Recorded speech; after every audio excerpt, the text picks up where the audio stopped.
Yeah, we were just talking about Herb Brodkin and some of the battles. Yeah, that it sort of in a way came to a head in and around the blacklist thing, because here we had gotten, and I do believe now that I think of it, that I think Herb fought him for a couple of months, and I didn't hear about it. He didn't tell me. He just fought it, and it went, and it was going to go on. Then he turns the cast in, and he gets a thing back from CBS saying, "Don't hire this actor. Uh, he's uh, he's not acceptable." And I think Herb, who was an explosive man, blew the top of his head off. He said, "This is a show about the blacklist. What the hell are they?" And he hired him. And he says, "They don't want to show it. They don't have to show it. They have to pay for the film, because I have a contract, but they don't have to show it," which is the way he was, and that worked. I can remember another occasion when we did. There was a sequel we tried to do to the Defenders called For the People. And it was an interesting thought. The idea was, gee, we did this well with the defense attorneys. Let's do one about the prosecutors. So we did a pilot, and one thing or another. And I wrote this pilot for it. And I don't recall what the story was, but at the time I was working on a musical, and I had Chita Rivera in the musical, and I thought, boy, she'd be marvelous in this thing. I want to have her in it. And I told Herb that, and I walked into the first reading and looked around, and Chita wasn't there. They had not followed my advice. They hadn't they had hired Lee Grant, who at that time was still on the blacklist, and sitting around the table were about 6 other actors also pretty much on the blacklist, and they were in the show. So I didn't raise any objections whatsoever, and I thought Lee Grant would be an excellent choice.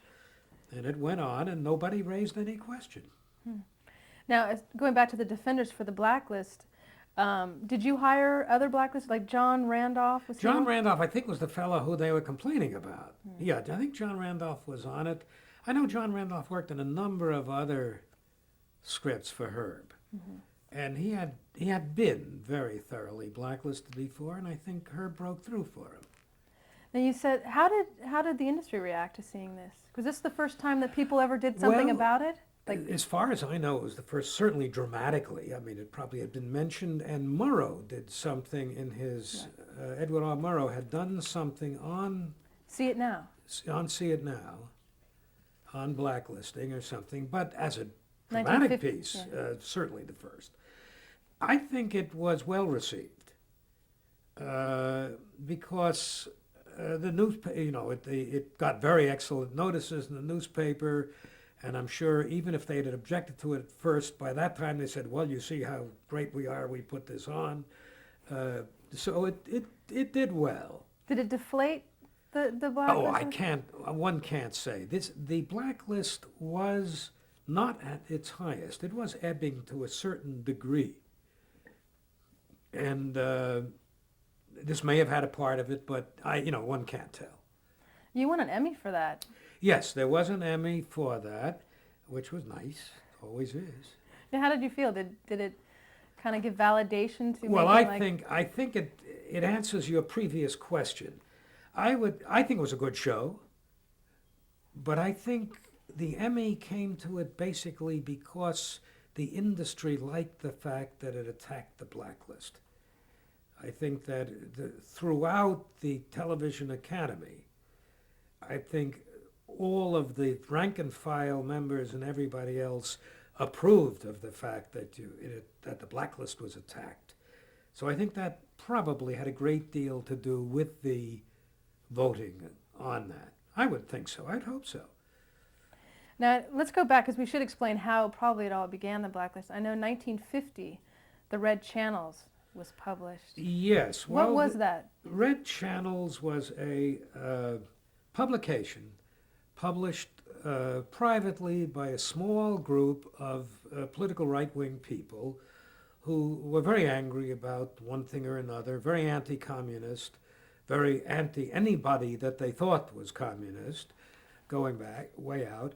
And they, the House Committee had been operating for some time, the Dyes Committee in its time, and then the House Un-American Act Committee, same committee, different title, and they had brought pressure to bear on show business in terms of people who were radical or were considered radical or were enemies of the right wing. And it had worked. It had worked in Hollywood, and Red Channels was an attempt to bring what had already worked by having House hearings in Hollywood to New York to television. So they published a list which says, we're not saying anything, but this list is people who have been thought of as being in general.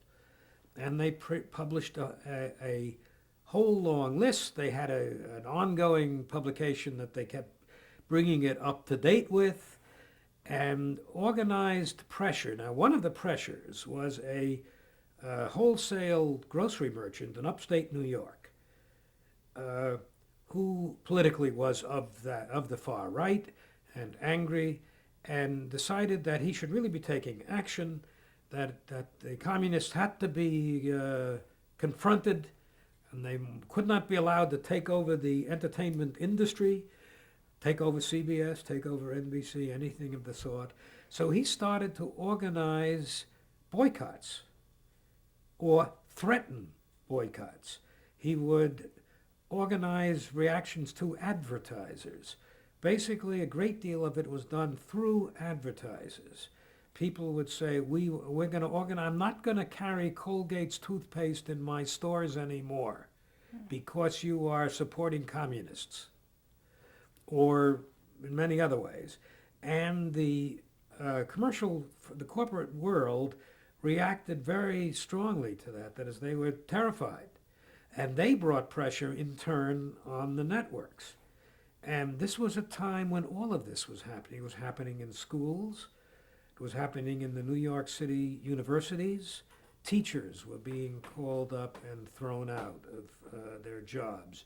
It was going on all over, and it went on very much in Red Channels. Now, there are all kinds of other interesting things, that there were people who would offer to get you cleared for certain amounts of money. And some of them had contact with these places, and some of them were just plain racketeers. And I can remember being at a meeting of the Radio Writers Guild, which is the prior union, and an actor got up who started to read a speech. And the speech was what they required he read in order to clear him off the blacklist. And he was, damning people, and then they would make you give other names. And while he was reading this, tears were running down his face. It was a well-known actor, very good one. And it was the only way. He was not particularly radical. You didn't have to be particularly radical. All you had to do was have, during the war, done a benefit for Russian war relief or something of the sort, and they would have you on the Red Channels list. They had you on for union activity. They had you on for peace groups. They had you on for almost anything. And that was the key of the blacklist. There was a strange thing, because CBS in the years before that had been perhaps politically the most liberal of the networks. NBC had always, as a subsidiary of RCA, had never been the liberal network. So in a strange way, CBS was far more vulnerable to the blacklist, and CBS actually took more. We have another one coming in here. CBS took more action against individuals than did NBC. CBS passed around a loyalty oath at that time, which they required everybody to sign, saying that they did not belong to anything that was on then the Attorney General's list, which was the list that came out of the House Committee and all of those. And they fired people who wouldn't sign it or on the other way around. I don't believe NBC asked that of a number of people. I know, for example, They did not ask it of the staff writers. Why is that? Partially, I think, because the union said they would resist it because it was not part of the union contract. So they did not have a loyalty oath for the union members, for the writers' members. More than that, I think, as I discovered after, because of my work in the union, in the radio writers, the other side had listed me. One of the leaders of the other side was a fine writer, Morton Wishengrad, who was part of a anti-radical group, or how they would say anti-communist, but right-wing, called We the Undersigned, which was arguing in the Writers Guild, in the Radio Writers Guild, against the leadership, whom they resisted. And Morton Wishengrad and several of his colleagues had in Washington listed names of people who they felt were on the other side of the union argument. And my name was listed as one of them. And I recall that, actually it was in the summer, and I was up here in the summertime, this is in the 50s, and we find, I'm on the front page of the Brattleboro Reformer, which lists the AP article of somebody who was testifying about communist influence in the something or other. Well, what happened on that was, for a number of years after that, I didn't see much freelance work. Now, you remember I was doing a lot of freelance work. I don't know whether anything happened, but there was less. What year was this about, you This think? would be in the mid-50s. Huh. But NBC refused to do anything about it. Years afterward, I discovered, somebody told me that in some file in NBC, they found a letter where somebody had written in to NBC to say that the corporation sent them back a letter and told them to go to hell, that they wouldn't pay any attention to that, so that I stayed on through those years on the NBC staff. Oh, wow. And then eventually the freelance work came back in one thing or another. Did you have to sign an oath for CBS? No. Working? They couldn't do it for the freelance. This is just for employees. The freelance writers were not required to sign a loyalty oath. Did you know anybody that was named in Red Channels? Oh, yes. Because I think it was Many. 150 names Well, initially. I know many of them because they were our colleagues in writing and acting and around New York and one thing or another. So when this list came out, immediately people were fired or banned? Or Pretty much. And was it called a blacklist? Did it kind of work its way in? Eventually it was called blacklist, because blacklist is an old term from trade union times. It's an old historical American term that in the old days, if they in the mines, if they found you were in the union, the bosses blacklisted you. And so that came over and was used in this kind of connotation. But you could sense it immediately that Well, some people were actually fired. Other people were told, I can't hire you anymore. Don't ask me why. Oops, got You one. almost got it. Yeah. Were you ever called to? That's, it's an interesting phenomenon in your tape, the insect life of Vermont. Were you ever called to testify? No, I was not called to testify. I had no particular reason to. What they were accusing me of was being on the opposite side from them in the union elections. And incidentally, they lost consistently. So they were a minority They within. really were a minority in the Writers Guild, the Radio Writers Guild. And so you knew Walter Bernstein at this time and Sam Moore. Yeah, they Walter wrote, and Sam were colleagues. Sam was on the council. Sam was an old friend of mine, so was Walter. Because I know they wrote Facts About Blacklist. Yes, Which was, yeah, well, that was the kind of thing where Sam went into a different business. Oh, what kind of? He just left entirely? Well, he went into producing small animations and one thing or another. He couldn't work for the networks. During this time, did you try to sneak in things in your writing and try to break what was going on? Well, as short of doing Blacklist, it didn't come up. It wasn't, you weren't able to really. Uh, I can't think of any occasion when that might be. You weren't working on that kind of a thing mostly. The closest would be the Defenders, where you were working on civil liberties and rights and one thing or another, and you did it all the time. And that show, that was the original concept of that show, was to have issues about what was going on politically, Well, I socially. don't know. I don't know what originally Reggie and Herb's concept was. It was originally interesting lawsuits, and therefore you're going to get into that. It wasn't only who done it, but obviously you can't keep. Well, you could do that. After all, there was a show that went on for years doing that. The other detective story. Oh, Perry Mason. Perry Mason, which just did who done it week after week. But I don't, Herb and Reggie and David and others, and those of us writing on it, really wanted to do something else. Often. So what kind of things did you could do anything you wanted if you wanted You to. came in with an idea. You said, listen, I read in the paper. Very often you picked out the article in the paper. This case happened in the paper. Let's do something like that. You would do it if it was these days, you'd bring a case in about sexual harassment. That wasn't very large in the papers at that point. But that'd be exactly what you would do Anita Hill as a case. You would do anything that turned up in the papers. Of all sorts. And the lovely thing was all you had to figure out was how to get it to a lawyer. And then you could do the story. And so your brother, did he help you a little bit? Yeah, he would legal? give me ideas, things that had come up in the constitutional law and this, that, and the other thing, and then I would find a way to switch them, to do them on in the Defenders.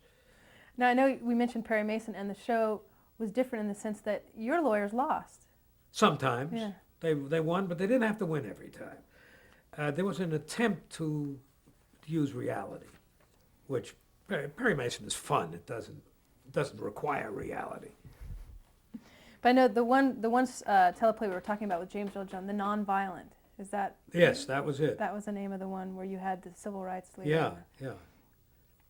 Did you, because it was in the 60s, things were kind of stirring up a little bit in the 60s. Did you try to bring in what was going on? Well, yeah, like that show, for example, the civil rights movement was starting, was going on. King was around and things were happening. I know Melvin Belli, I guess a noted attorney. Melvin Belli, yes. Yeah, Belli. Yeah. He said that the show was so realistic. Was that your Well, goal? and for good reason. We had an advisor who was a teacher at Brooklyn Law School, I think, or something. Not, prominent, but he was great. And he went over every script, and he would talk to you and say, what he would say is this. And this was a question of court. He didn't correct anything else, but he'd say, the question would be asked this way. The judge would rule this way. So that whereas Perry Mason, you make it up out of whole cloth and nobody cares, all of the defenders were absolutely accurate as far as court procedure and what a lawyer would say and who would object and what would you get away with and what wouldn't you get away with. And that was, I wish I could recall his name. He was great. Now the show ended in 1965. Why? Mhm. Why did it? Well, I suspect it had its run. There is a sort of a limit how long, what has gone on longer? Not too much. Now Some. were you there full time? Were you also doing other things? on No, the this side? was all freelance. So this was all freelance. Freelance, script at a time. Wow. And you'd left NBC when? It was probably about 58 or 59 or something like that. I'm not entirely done exactly. It was about 10 years that I was there, so it would have been about 58, 59. Okay, so this was all, at this point you were freelancing for whomever. Yeah. Now I know this is the end of live television. Did that, and everybody moving west, did that affect what you wanted to do or the kinds of things Well, that you could found yourself commuting to Los Angeles for a while. You never wanted to live there? No, I never did. I used to get terribly depressed as I got off the airplane and didn't feel better again until I got back to Kennedy Airport. But, well, that's not fair, but Why? Why did you feel that well, way? this was not where I came from. Generally speaking, although, I would work for Herb there and when he was out there and other people who were perfectly good, like Stan Margulies and others, you were much more in the movie world, which was, I found less congenial than the world I had known before, although that's where you had to be. You had to go where the work was. So that very often you would be working the Playhouse 90, for example. You went out there and you stayed there for 3 weeks during the rehearsals. Yeah, tell me about that one. You wrote one in 1958. Yeah, for Edward G. Robinson. That, The yeah, Shadows probably Tremble. Shadows Tremble. That probably means I must have left NBC by then. So we're at that point. Because that's CBS and the name thing didn't turn up. Yeah, that Shadows Tremble was a show based essentially on our experiences around here in Vermont. Because it's about Edward G. Robinson plays a cloak and suit manufacturer who buys a country place in Vermont. The place is sold to him by this old gentleman, a man and his daughter, who have lived there forever. And they are going to move to the smaller house over there, and they are selling their heritage to this guy.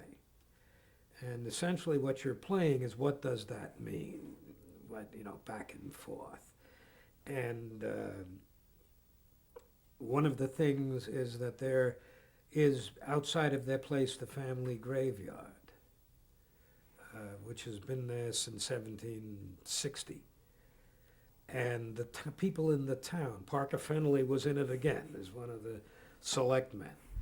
And what you played was the conflict between the world of this guy who comes in and the old Vermonters from way back. And there's a handyman who's gets rather poetic about it. Says he likes to see when the summer people are there, and he knows that when he sees all their stuff packed up on their cars, and they're going back into Boston and New York, he says, no, then the world can begin again. So they're playing that and that conflict, and it works up to a conflict about this fellow. He wants to save the covered bridge, and in a storm, he has a whole idea of how to redo things, only he can't get it through the selectmen. They don't want to have anything to do with him. They won't do it. One point, his daughter comes, and she's a New Yorker type. And she says, "You got to get out of here, Dad." And he says, "No, you don't understand." And it comes down to where there's a storm that comes, and the bridge is going to be washed away, and he is out there working, on the bridge, inside live television, and he is, taken down and eventually dies of pneumonia. And the last part is all of the people from the town come, and the original owner and his wife are there, and they come to the graveyard where there's only one place left. And they've come to bury this man from New York there. And the old fellow says, "Well, you can't do that." That's why she said, "Well, where else would we put him?" So he's doing that. So that was it. And I had great fun with it. But the interesting thing is that, we had this house then. And after the show was written and done, we went down there right outside here in front, beyond the flower bed, and there's a gravestone there from 1838. We had not seen it before. Oh, wow. So that nature really mirrored art there. What was it like working with Edward Robinson? Oh, Robinson was great. He had his son was around at that point. The son was having a troubled time, so he was sitting through all the rehearsals. So I spent most of the time talking with his son, Edward Jr. And Robinson was an interesting thing because Edward G. Robinson had just recovered from a heart attack. Now, these were the early days when the tape machine was invented, but there were union rules against its use, the engineers and everything else, so that you could not do a whole show in advance on tape. you could record it on tape for record and one thing or another, but you couldn't put it on and you couldn't make it first on tape. But they got a special dispensation for Edward G. Robinson because he had just recovering from the heart attack. So the dispensation they had was that they could tape it in advance, one act at a time, which would give him time to rest between the acts, because to do an hour and a half straight is a tremendous strain. It was a very legitimate thing.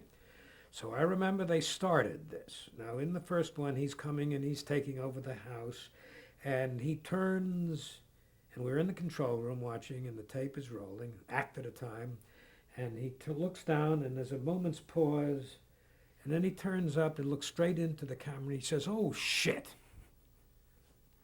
And they said, "Stop everything else, stop the tape." He says, "Can we start this over again?" And in the control room, we turned to each other and we said, "You have just seen the death of live television. Because if you can do that once, you're going to be able to do it." And that's what happened. We shot that in enormous segments by today's standards, but you could stop and start again. And after that, tape shows were, you'd do 5 minutes at a time or 3 minutes at a time, but it was not the way it used to be in live.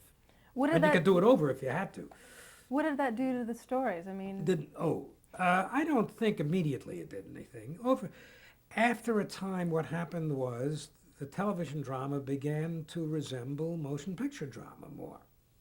what did we losing live television? I think we lost that intangible, which was that tension of a live performance. Now that's hard to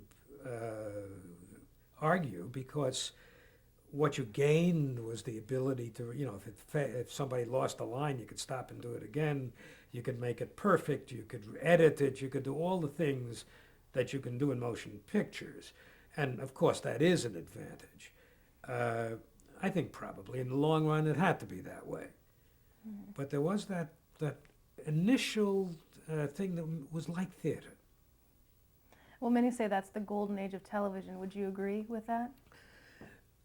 It's hard to say. I have often not tried to get into that, because one of the interesting things about television is not all the rotten junk that's on, of which there always was and is now, but how much good stuff they still get on, which is, to me, is always the surprising thing. There is a considerable amount of good material that still gets on, and there was then, except you just remember historically the good ones. You don't remember all the garbage that was on. Well, plus I think people talk about what it was like at that time, all of you coming from the theater or radio. It was like a group that all banded together to create this. Banded together, well, it's not really that different. Remember that theater and radio and everything in New York is much more separate than it is in Los Angeles. In Los Angeles and around there and in Santa Monica and all around, on your block are 5 people who work in the business, and you know them, and it's the town, the business. In New York, when you go home from the studio, there's nobody. You're not in a theatrical atmosphere. Some actors and whatever hang around all the time, but basically in those days, with the radio people and the writers and everything else, you went home and you were New Yorkers. You were not in show business.